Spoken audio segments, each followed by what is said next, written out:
Bonjour à tous et bienvenue dans votre émission Haïti Culture Plus.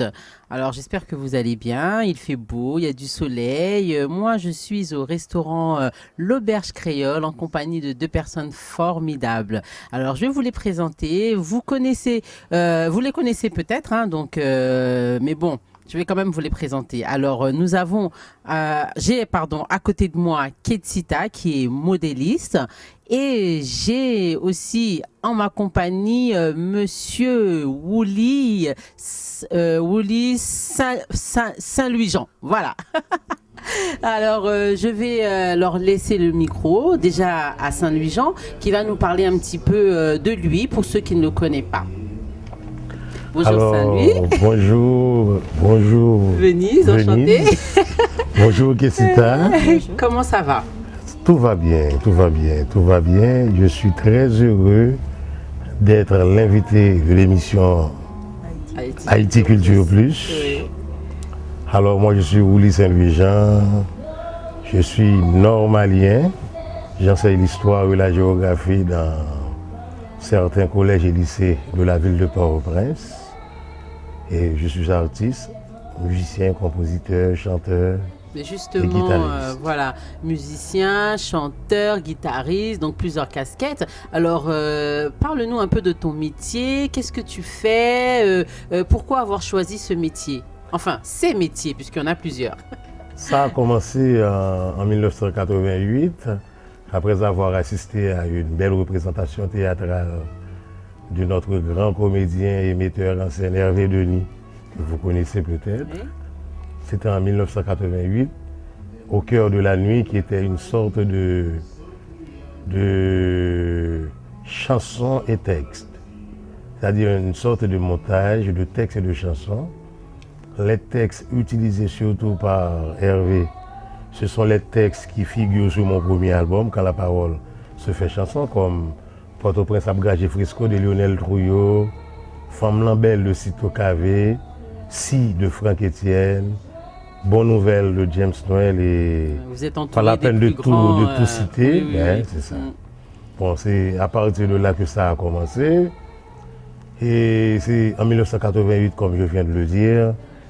Ensuite, c'est les rapports avec des amis proches de la littérature, des amis proches de la poésie. Je cite Jean Cajou qui m'a fait écouter pour la première fois Georges Brassens, Léo Ferré et Jean Ferrat.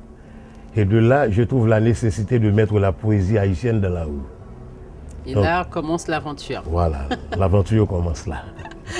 Alors, quels sont, parce que vous faites aussi de la musique donc, qui est mélangée aussi avec la poésie, mais quel est le style de votre musique, par quoi êtes-vous inspiré pour obtenir en fait cette magnifique musique? D'abord, je m'inspire au rythme de chez moi. Je suis un fou des rythmes traditionnels haïtiens, le nago, le yanvalo, le rabordaï, tout et tout.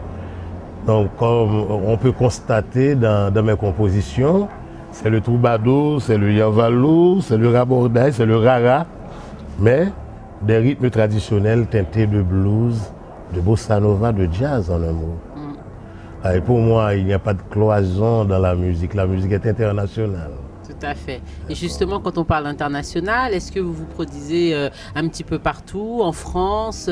Comment ça se passe? Ouais, j'ai réalisé beaucoup de prestations. Ma première prestation à Paris, c'était en 2005, dans le cadre du Festival de Limoges. Donc j'avais accompagné une grande troupe théâtrale haïtienne, la troupe Nous, dirigée par Guy Régis Junior, qui est un excellent écrivain, qui est romancier aussi, metteur en scène et diseur. Il est aussi poète.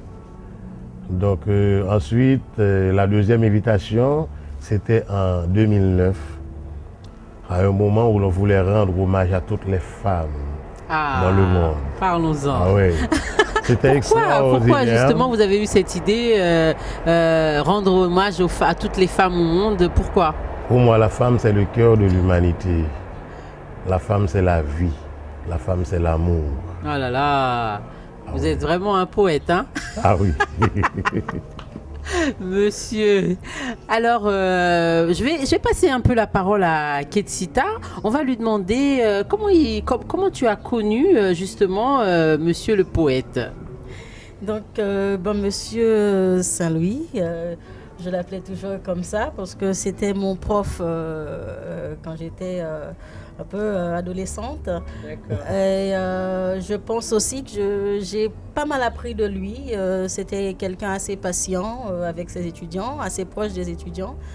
Et qui nous a appris aussi à être assez ouvert. Donc je pense que le côté polyvalence que je peux acquérir actuellement dans ma vie professionnelle, dans la société, vient aussi, je crois, de ses idées, de sa vision de la vie. Alors tu penses qu'il t'a quand même apporté quelque chose durant l'apprentissage que tu as eu avec lui? Oui, tout à fait.